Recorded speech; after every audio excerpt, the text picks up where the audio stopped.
இந்து தர்ம சாஸ்திரம் என்ன சொல்கிறது தெரியுமா? திருக்கோயில்களை வலம் வருவது பிரதக்ஷிணம் என்று சொல்லப்படுகிறது.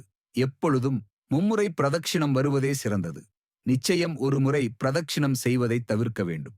ஒரு கோயிலில் இருக்கும்போது அடுத்த கோயிலின் மேன்மைகளைப் பற்றி பேசுவது தவிர்க்கப்பட வேண்டும்.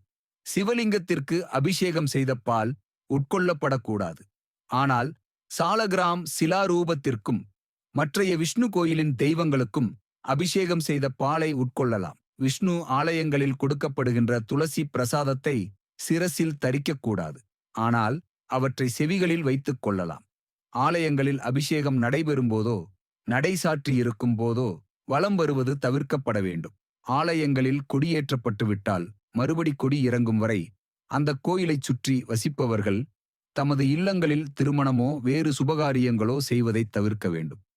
துளசி தீர்த்தம், நைவேத்திய பிரசாதங்கள் இவற்றை வாங்கி உண்ட பிறகு கை கழுவுவது தவிர்க்கப்பட வேண்டும்.